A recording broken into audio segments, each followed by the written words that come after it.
Assalamu alaikum dear students of class metric. I would like to welcome you all to the Shah Group Educational Channel. So students, आज की जो हमारी class है वो हमारे previous video की continuation है. इन द प्रीवियस वीडियो हमने चैप्टर आ विज़िट के वर्किंग देखी थी, उसकी टर्म्स को हमने डिस्कस किया था और साथ में हमने चैप्टर का ओवरव्यू देखा था कि इस चैप्टर में हम क्या क्या चीज़ों के बारे में पढ़ेंगे. So in today's lecture, in today's video हम आगे के काम को कंटिन्यू कर रहे हैं और उसी चीज़ को हम डिटेल में देखेंगे. सो सबसे पहले हम स्टार्ट करते हैं. हमें बताया हुआ है यहाँ पर process of production at wheat fields, कि वीट फील्ड के अंदर किस तरीके से सारी वर्किंग की जा रही होती है. तो ये कुछ इस तरीके का प्रोसेस है जो कि मैंने एक यहाँ पर आपको फ्लो चार्ट के ज़रिए बताया है कि किस तरह से क्या क्या काम किया जा रहा है. तो सबसे पहले अगर आप देखें तो पहला जो स्टेप है वो है प्लोइंग का, और प्लोइंग का काम जो है वो किया जाता है ट्रैक्टर की मदद से. जो भी आपके खेत हैं उनमें हल चलाया जाता है ताकि जो भी उसमें मिट्टी है या जो भी मिनरल्स हैं वो अच्छे तरीके से मिक्स हो जाएं. आपकी ज़मीन जो है वो सरफेस उसकी अच्छे से प्रिपेयर हो जाए आगे की वर्किंग के लिए. देन नेक्स्ट प्रोसेस जो है वो है सीडिंग का. सीडिंग का मतलब है कि बीज बोना. तो जब आपने फसल में हल चला लिया उसके बाद जब आप बीज बो रहे हैं तो उसके लिए आपको जो मशीन इस्तेमाल करनी पड़ रही है, that machine is named as sowing machine, बीज बोने की मशीन.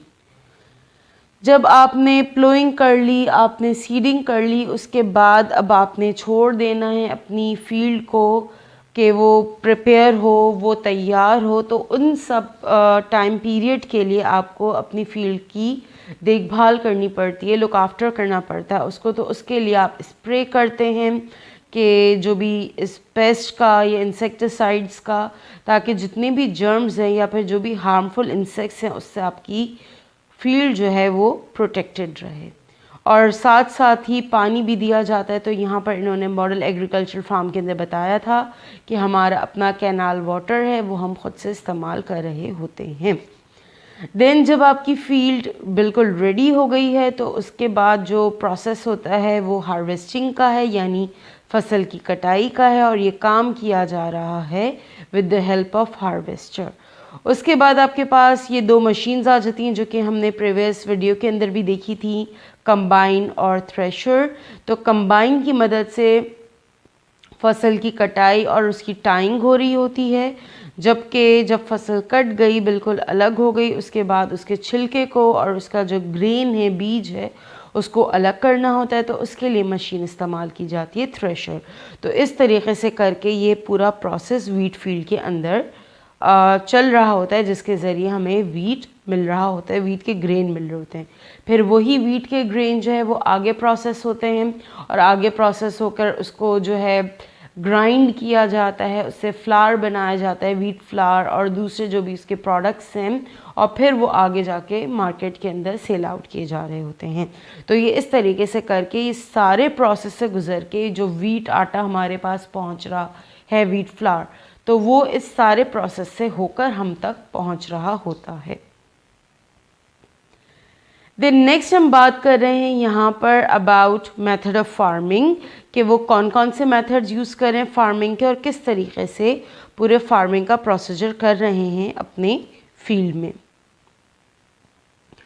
तो यहाँ पे दो तरह के आपके पास मेथड्स हैं फार्मिंग के. एक है ओल्ड मेथड ऑफ फार्मिंग और एक है modern method of farming.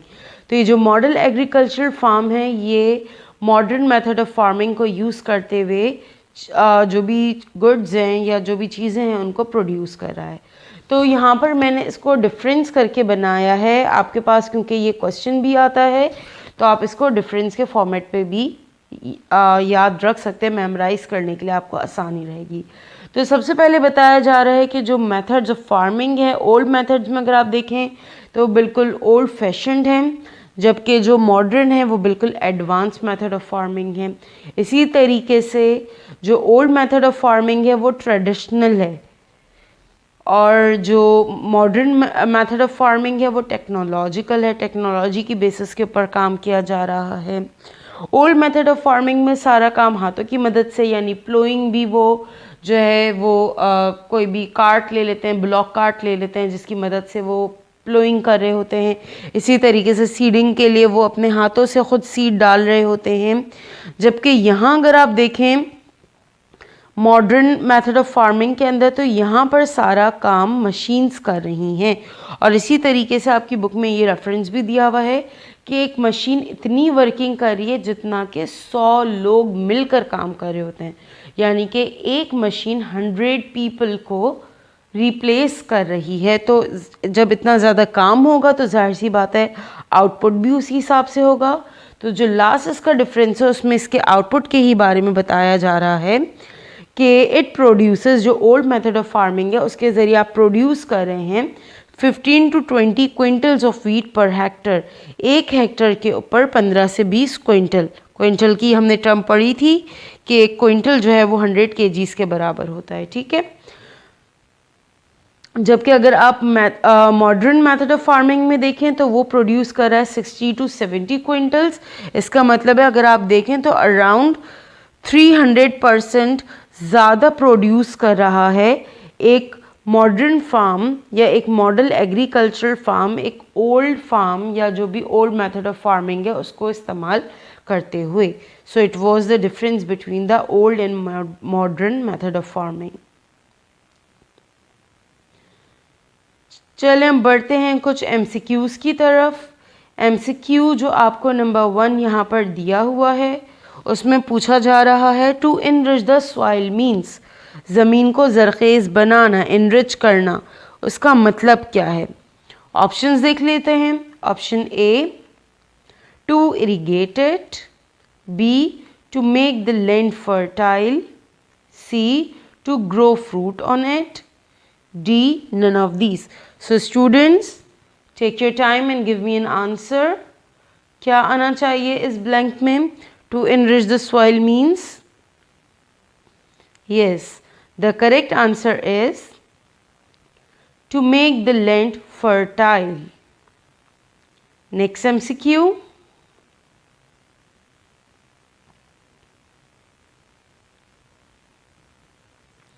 We use dash fertilizers to enrich the soil.